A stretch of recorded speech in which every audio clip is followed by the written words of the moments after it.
क्या आप जानते हैं महाभारत में द्रौपदी की चीर हरण करने के बाद द्रौपदी के साथ कौरवों ने क्या किया था? और आप ये जानकर हैरान रह जाओगे। द्रौपदी 5 पांडवों के अलावा किसी और से भी प्रेम करती थी, जिसका नाम सुनकर आप दंग रह जाओगे।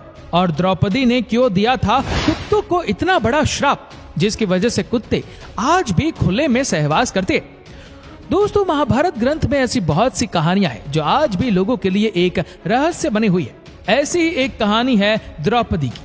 दोस्तों, आप महाभारत में सबसे अहम किरदार निभाने वाली द्रौपदी को जरूर जानते होंगे। द्रौपदी का ऐसा कौन सा रहस्य था जो महाभारत में छुपाया गया?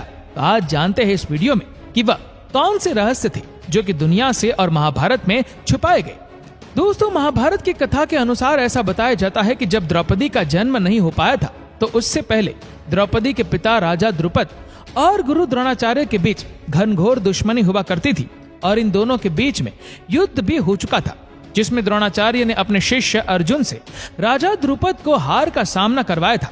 हालांकि बताया जाता है कि राजा द्रुपद और द्रोणाचार्य के बीच में ये युद्ध राज्य सीमा को लेकर हुआ था, जिसमें गुरु द्रोणाचार्य की तरफ से अर्जुन ने युद्ध करके राजा द्रुपद के आधे राज्य पर कब्जा कर लिया था। अर्जुन से हारने के बाद राजा द्रुपद अपना अपमान सहन नहीं कर पाए और उन्होंने गुरु द्रोणाचार्य से बदला लेने के लिए एक यज्ञ किया, जिसकी अग्नि से राजा द्रुपद को धृष्टद्युम्न नाम का एक पुत्र तो प्राप्त हुआ। इसी के साथ साथ उन्हें कमल नेत्रो जैसी एक सुंदर कन्या भी पुत्री के रूप में मिली, जिसका नाम द्रौपदी रखा गया। दोस्तों, द्रौपदी के यज्ञ की अग्नि से प्रकट होने के बाद एक आकाशवाणी हुई, जिस दौरान यह बताया गया कि द्रौपदी का जन्म पूरे आर्यव्रत में धर्म की पुनर्स्थापना के लिए ही हुआ है। तो दोस्तों, ये तो हम सबको पता है कि महाभारत में द्रौपदी को 5 पुरुषों से विवाह करना पड़ा था। लेकिन दोस्तों, आखिर ऐसा हुआ क्यों था? तो हम आपको बता दें कि राजा द्रुपद ने द्रौपदी के स्वयंवर का आयोजन किया। तो उसी समय एक बात है कि 5 पांडव युधिष्ठिर, अर्जुन, भीम, नकुल और सहदेव सभी वनवास काट रहे थे। और जब 5 पांडव अपनी माता कुंती के लिए भोजन की तलाश कर रहे थे तो उन्होंने देखा कि उनके सामने के महल में एक सुंदर स्त्री यानी कि द्रौपदी का स्वयंवर हो रहा है। जब 5 पांडव इस स्वयंवर में गए तो उनमें से अर्जुन ने स्वयंवर की शर्त को पूरा करके द्रौपदी को जीत लिया और अपने 4 भाइयों के साथ द्रौपदी को अपनी माता कुंती के पास ले आए। 5 पांडव द्रौपदी को जैसे अपनी माता कुंती के पास ले गए तो उन्होंने माता कुंती से कहा कि हे माँ, देखो आज हम आपके लिए क्या तोहफा लाए हैं। लेकिन माता कुंती ने बिना मुड़कर देखे अपने सभी पुत्रों से कह दिया कि तुम जो भी लाए हो आपस में बराबर बराबर बांट दो। जब सभी पांडव भाई ने ये बात सुनी तो वो काफी हैरान हो गए। लेकिन उसके बाद उन सभी ने अपनी माता की इस आज्ञा को मानकर दिव्य द्रौपदी से विवाह कर लिया। दोस्तों, आपको बता दें कि जब 5 पांडव की माता कुंती ने सभी को द्रौपदी से विवाह करने को कहा था तो शुरुआत में द्रौपदी 5 पांडव से विवाह करने के लिए नहीं मानी।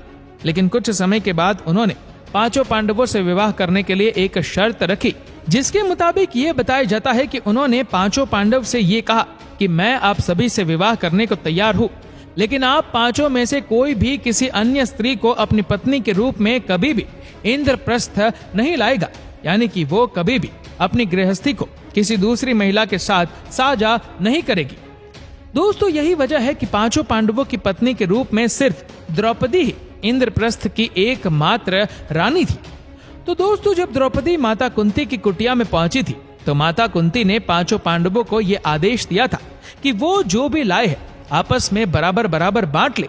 लेकिन जब माता कुंती ने मुड़कर देखा तो वो भी हैरान हो गए और सोचने लगे कि उन्होंने ये क्या अनर्थ कर दिया।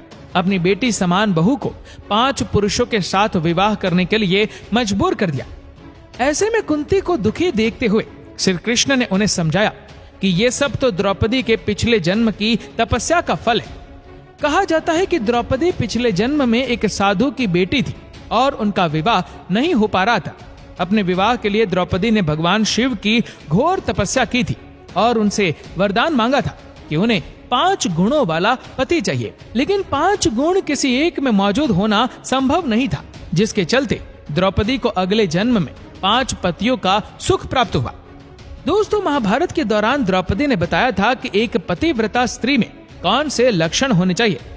एक बार की बात है जब श्री कृष्ण की पत्नी सत्यभामा द्रौपदी से मिलने आए तो उन्होंने द्रौपदी से ये पूछा कि आपके पांचों बलशाली पांडव आपका इतना सम्मान क्यों करते हैं? तब द्रौपदी ने सत्यभामा को जवाब देते हुए कहा कि मैं अहंकार और क्रोध से बिल्कुल परे हूँ और मैं केवल अपने पतियों की खुशी में ही खुश रहना पसंद करती हूँ। मैंने जब से पांचों पांडवों के साथ विवाह किया है तब से मैं किसी भी अन्य पुरुष को देखकर आकर्षित नहीं होती हूँ और मेरा तन मन सब कुछ पांडवों का ही हो चुका है। जब युधिष्ठिर ने अपनी पत्नी द्रौपदी को जुए में दांव पर लगा दिया था, इसके बावजूद भी द्रौपदी ने अपने धर्म का पालन करना नहीं छोड़ा। दोस्तों, महाभारत के अनुसार ऐसा बताया जाता है कि महर्षि ऋषि वेद व्यास ने द्रौपदी का विवाह पांचों पांडवों से करवाया, तो उन्होंने इसके साथ साथ द्रौपदी को एक वरदान दिया था कि जब भी वो पांचों पांडव भाइयों में से किसी एक के बाद दूसरे के पास जाएगी तो उनका कुंवारापन उनके पास वापस आ जाएगा। दोस्तों, महाभारत में ऐसा बताया जाता है कि द्रौपदी जब पांचों पांडवों से विवाह करने के बाद अपने निवास स्थान आई थी तो उन्होंने पांचों पांडवों से ये कहा था कि वो एक समय में केवल एक पांडव के साथ ही निवास करेंगी और अगर कोई इस नियम को तोड़ेगा तो उसे वनवास में रहकर कठोर ब्रह्मचर्य का पालन करना पड़ेगा। तभी एक बार की बात है कि युधिष्ठिर अपने कमरे में द्रौपदी के साथ संभोग कर रहे थे और उनकी चप्पलें बाहर ही पड़ी हुई थी, लेकिन कहीं से कुत्ता आया और युधिष्ठिर की चप्पलों को उठा कर ले गया। उसी समय अर्जुन द्रौपदी के कमरे की तरफ आ रहे थे। जब अर्जुन ने कमरे के बाहर चप्पलें नहीं देखी तो उन्हें ऐसा लगा कि द्रौपदी के साथ कमरे में कोई भी नहीं है और वो कमरे के अंदर चले गए। अर्जुन ने अंदर जाते हुए देखा कि द्रौपदी और युधिष्ठिर दोनों आनंद में खोए हुए थे। जब उन दोनों ने भी अर्जुन को देखा तब अर्जुन द्रौपदी के नियम को तोड़ चुके थे और सजा के मुताबिक अर्जुन को वनवास काटना पड़ा था।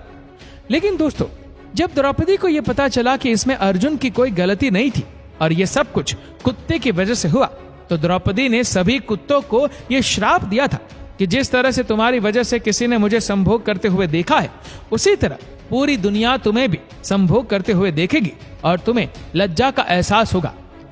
दोस्तों, ऐसा भी बताया जाता है कि स्वर्ग यात्रा के दौरान जब खाई में गिरकर द्रौपदी की मृत्यु हो गई थी, तब भीम ने अपने बड़े भाई युधिष्ठिर से यह पूछा था कि द्रौपदी ने अपने जीवन में कभी कोई पाप नहीं किया, फिर वो हमारे साथ स्वर्ग क्यों नहीं जा सकी?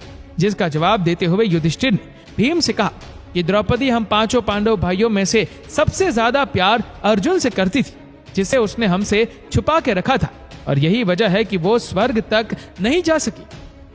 परंतु दोस्तों, बताया यह भी जाता है कि द्रौपदी ने कर्ण के प्रेम का रहस्य भी छुपाया था। दोस्तों, बताया जाता है कि द्रौपदी जब वनवास का 12वां वर्ष काट रही थी तो एक दिन वो 5 पांडवों के साथ जंगल से गुजर रही थी, जहां उन्होंने एक जामुन का पेड़ देखा और जामुन के पेड़ में जामुन का गुच्छा लटक रहा था। जामुन के गुच्छे को देखते ही द्रौपदी ने उसे तोड़ लिया। तभी वहां श्री कृष्ण प्रकट हुए और उन्होंने द्रौपदी को बताया कि एक साधु अपना 12 वर्ष का उपवास खत्म करके उसे खाने वाला था और अब तुम्हें उस साधु के श्राप का शिकार होना पड़ेगा। इसी के साथ ही श्री कृष्ण ने यह कहा कि यदि जामुन के पेड़ के नीचे जाकर तुम अपने जीवन का एक ऐसा सत्य बोलोगी जिसे तुमने सबसे छुपाया हो, तो उस पेड़ पर जामुन का गुच्छा वापस लग जाएगा।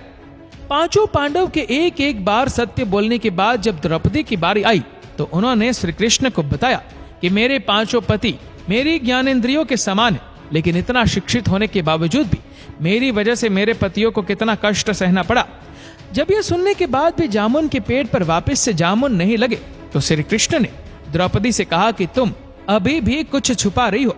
तब द्रौपदी ने पांचों पांडवों और श्री कृष्ण को यह बताया कि जब मेरा विवाह नहीं हुआ था तब पांचों पांडवों के अलावा ऐसा पुरुष भी था जिससे मैं पांचों पांडवों से भी अधिक प्रेम करती थी, और वो पुरुष कोई और नहीं था बल्कि अंगराज कर्ण था। केवल एक सूत पुत्र होने की वजह से मैंने उनसे विवाह नहीं किया। द्रौपदी का यह सच सुनते ही पांचों पांडव काफी हैरान रह गए और श्री कृष्ण के वादे के अनुसार जामुन का गुच्छा वापस पेड़ पर लग गया। तो ऐसे में दोस्तों, आप कमेंट करके हमें जरूर बताइएगा कि आज की द्रौपदी के बारे में दी गई जानकारी आपको कैसी लगी और आपका क्या कहना है द्रौपदी के बारे में। क्योंकि दोस्तों, दुनिया में बहुत सी कथाएं बनी है जो द्रौपदी को गलत भी बताती है और सही भी। आपकी क्या राय है वह आप नीचे कमेंट बॉक्स में आकर जरूर लिखिए।